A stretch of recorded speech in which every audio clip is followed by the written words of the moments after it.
Hi everybody! I didn't even mean to do that. I totally just impersonated this dog that I see on TikTok all the time named Rue. Oh my god, she's adorable. But hi everybody, my name is Julie. This is Keep Calm with Books and Coffee, and today I'm going to be doing my March wrap-up.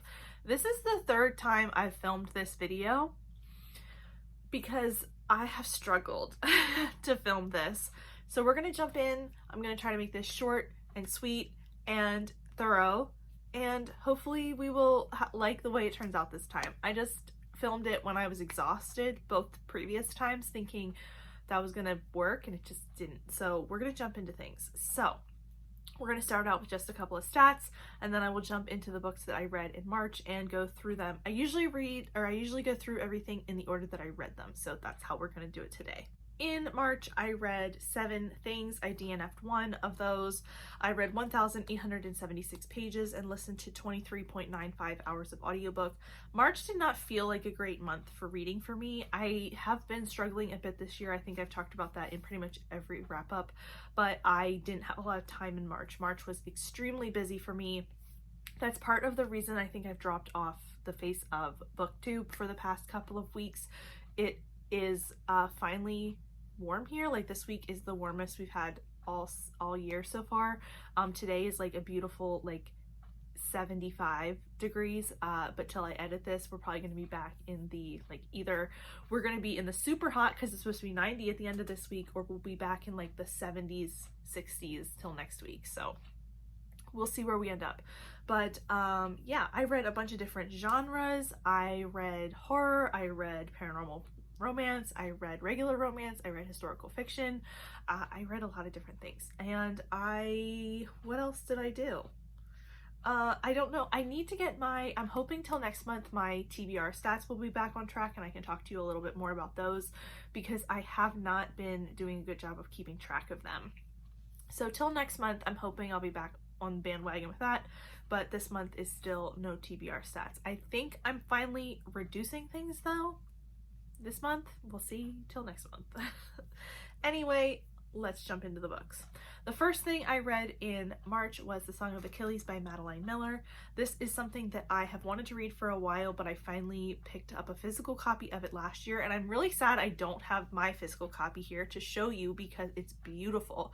It's the Barnes & Noble exclusive edition, and I actually just lent this out to a friend because she really wants to read it as well. But therefore I don't have it to show you, but I will have the cover here. It also has blue teal sprayed edges, so it's gorgeous. In this, we are following mainly Patroclus. He is a young boy living in Greece in ancient times. He gets sent away from his family and ends up living with Achilles' family, and the two of them form a close bond over their boyhood, and this follows them as they grow into adults and head to the Trojan War. If you are familiar with this story at all, you know it has a tragic end, and I knew the ending, but I was still curious how Madeline Miller was going to pull it off, and I've heard nothing but good things about this book over the years, and it did not disappoint. I did struggle with this previously to get started on the first few chapters. I was really not sure if this was going to be for me, but after the story gets going and you sort of get into the rhythm of it, I think Madeline Miller does a really good job of making the story both feel long and folktale-esque and also understandable. So once I got into the rhythm of it, it really took off for me and I couldn't stop reading this. I just really enjoyed Patroclus as a character, and I loved how complex and interesting he was written to be.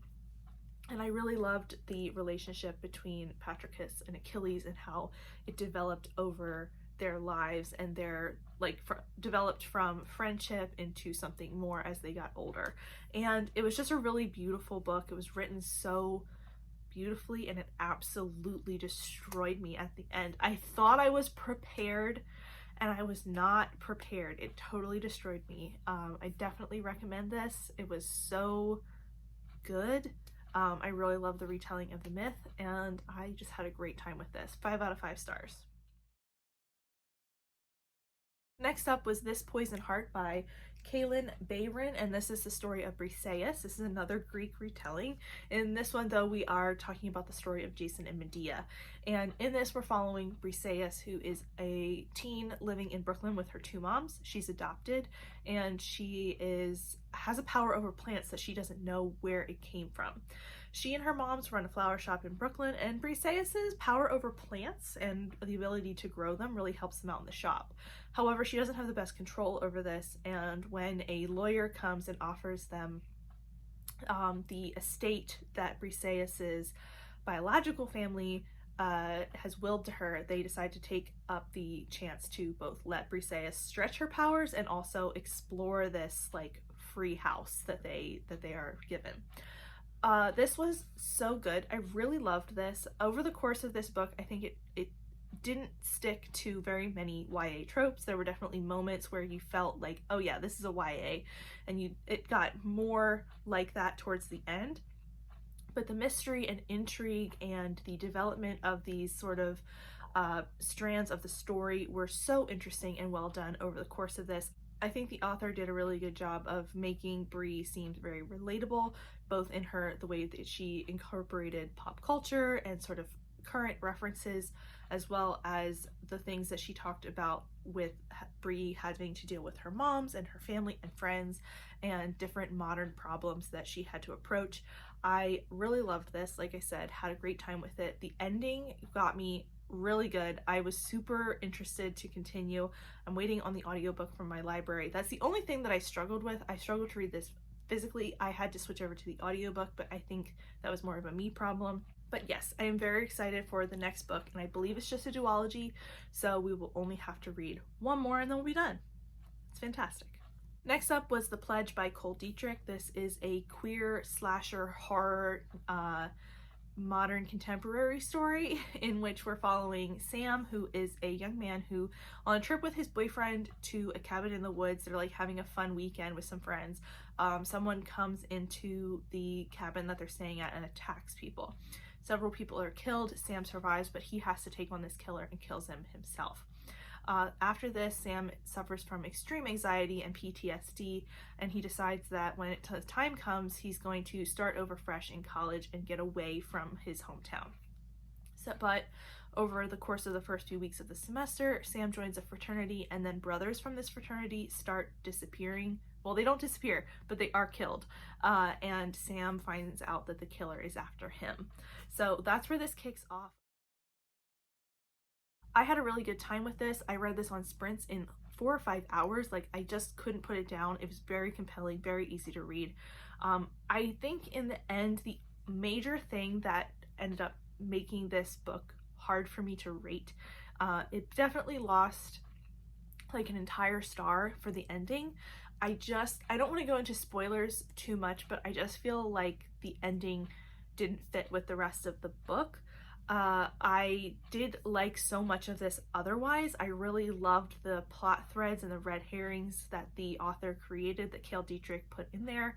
I had a really good time connecting with Sam. I thought he was a great character, and I felt like he was so fleshed out and real to me. His family situation was real, and it felt like his family was complicated in a human way, in a very relatable, not relatable, but everyone felt real. So often in YA, the parents are just like off somewhere else. Sam had very present parents who cared about him and were trying to help him.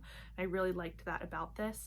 And then the other part that I liked was that there are a lot of fraternity brothers in this book, and I thought the author did a great job of making each one distinct, so that when what happened was you get to a chapter, everything's from Sam's point of view until you get to the chapter where a death happens, and then you switch to whatever boy is being attacked.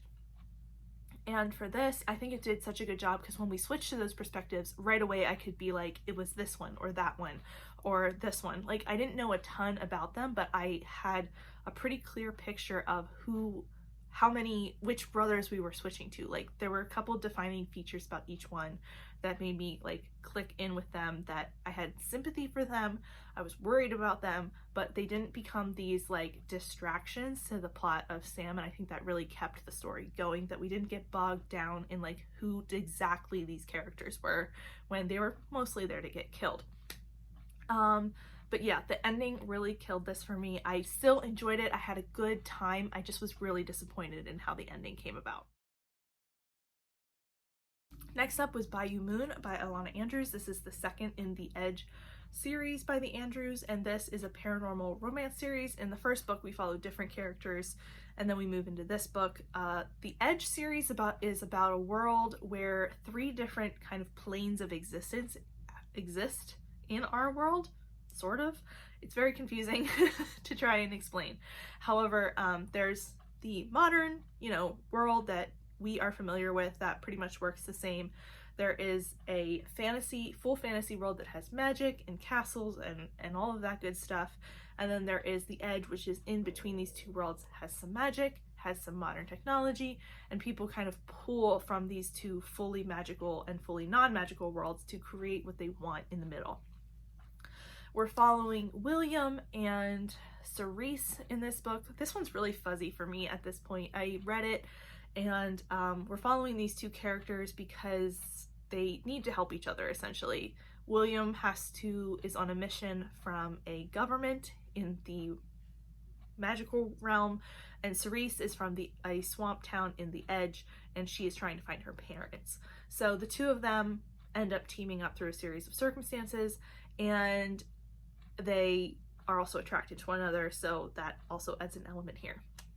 There's a lot more to this story, but I don't want to get into any of that because it will be overcomplicating things. But this is like a 450-page book, which is pretty long for the Andrews. They normally hit somewhere between 350 and just over 400, if they hit over 400 at all. And I felt every extra page that they were adding. I understand why this book is so long. There are a lot of plot threads that they need to get through. There's a lot of setting up and explanation and then payoff. However, I really wish we would have taken out like at least one plot line, because it just became too long. It became too much. Every time I felt like there was a natural point where this story and this book was going to end, we continued on and finished another plot line and another plot line and started another plot line. It just felt way too long for me, and I got really frustrated with it. This is probably going to be one of my lower Andrews ratings. Like, this hits about like a 3-star for me, because it just was too much. There was too much happening.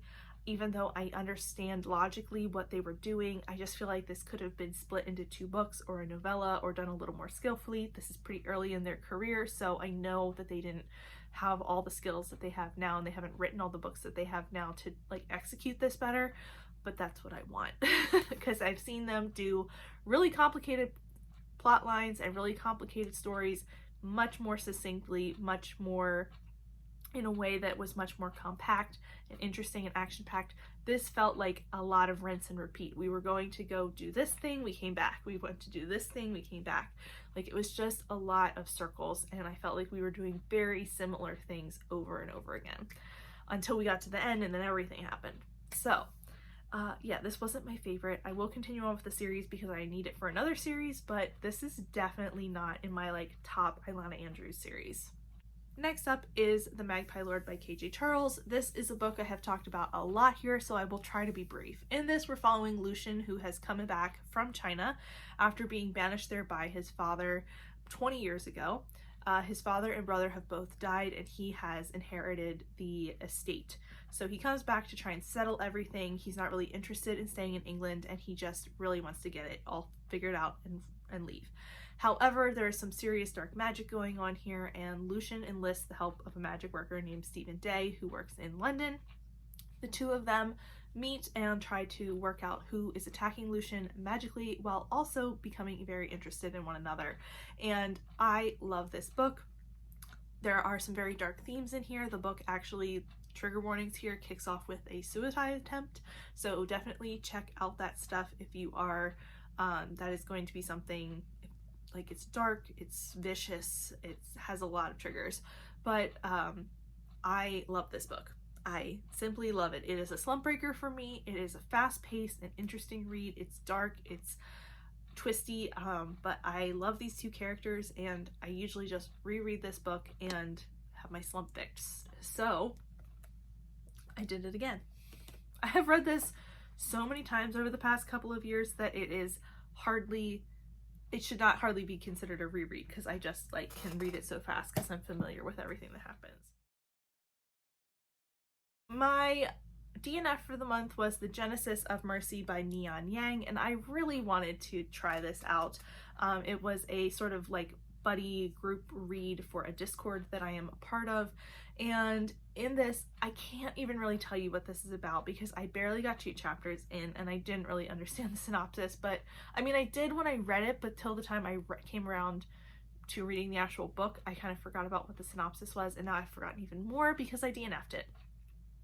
Suffices to say, this is a space opera about misery, and we are following them as they get taken to the capital, away from their home world, which I believe was like a mining or very like physical labor intense planet, and misery is taken to the capital where things are supposed to be luxurious, but they are quickly trying to figure out if they are being attacked or if they can subvert some religious stuff that's going on in the Empire. And that's about all I got. I got sick of this very quickly. The writing style was very difficult, and Misery was kind of a dumb character. I just couldn't keep up with them. She was going through walls and then like talking to people and running off, and I was very confused by their actions, and I just wanted her to like slow down. So I didn't like this. I gave up on it, and I was really disappointed because it sounded really intriguing, but after hearing a couple of the people that did read it talk about it, I probably won't go back to it. But it was mostly the writing style and how things got started. It also did this thing that I really don't like, where like words are thrown into the sci-fi language. Fantasy does this too, where you're not supposed to know exactly what they're saying. Like, there's an object or a place or a religion or a practice that is thrown in as a word, but you don't know what it is, and no one explains it, and you don't know if you have to retain that information because it might come back around. It might be a thing that's referenced all the time, or if it's never going to come up again. And I really, really hate that. And it did that a bunch of times in the first few chapters, and I was just like, I'm done. Then the last one I read was The Secret Lives of Country Gentlemen by KJ Charles. This was an indie book club pick for me. This was our first romance book club pick for that store, and I was really excited because, like I said, I love KJ Charles. This is an interesting story. In this, we are following Gareth and Joss, who meet under pseudonyms at a pub where they can follow their inclinations. Basically, they can be queer at this club and meet up and be safe. And the two of them have a few encounters, and when they separate on bad terms. But Joss and Gareth meet again when Gareth inherits his father's estate, and Joss is a local smuggler, and the two of them kind of butt heads over some legal trouble that Joss's sister has gotten into. After time passes, they have to try and work together in order to kind of figure something else out that's happening in the neighborhood. And are feelings going to develop again? I don't know. Just maybe. It's a historical romance, and it's very cute and sweet. I really enjoyed this. I had a good time with it. I did think it was a little, for me as someone who has read other KJ Charles work, I saw a lot of elements in here that I have seen in her other books. That's not to say it was bad. I just have seen her develop some of these things differently in ways that I may have liked better in other books, or she did better here. So it was a mixed bag for me. There were a couple of things that I really did want either explored more or explained. This is another book that has some pretty strong trigger warnings in here because of some of the content. I will have Storygraphed and stuff linked down below like I normally do. But I did like this overall. I just felt like it was a bit too familiar. So I don't know. I have read almost all of her books at this point, so that was a me problem. but I did really, really like this and had a good time with it and couldn't put it down. So it's like a 4 stars. I'm not saying it's bad. I'm just saying there were things in here that I was like, huh, I liked that better here, but I think this is better here. It was an interesting comparison to make. But the characters in here are fun. My only other complaint is that Gareth, as a character, I think he felt very scattered, especially at the beginning. He seemed to not know what he, like, it seemed like almost every other sentence he was contradicting himself for a little bit, and it was really hard for me to settle into liking his character.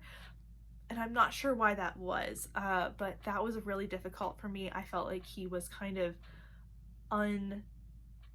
not fully fleshed out as a character, and it kind of drove me a little nuts, but I still, like I said, really enjoyed this.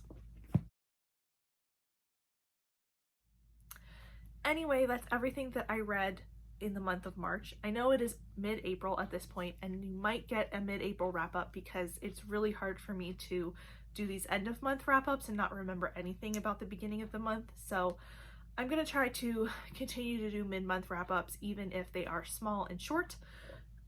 But I think that's everything for me today. Thank you so much for watching. If you want to see me again, go ahead and hit that subscription button down below. It really helps me and the channel out. If you have any thoughts or want to share anything about the books that I talked about today, you can also talk to me down there.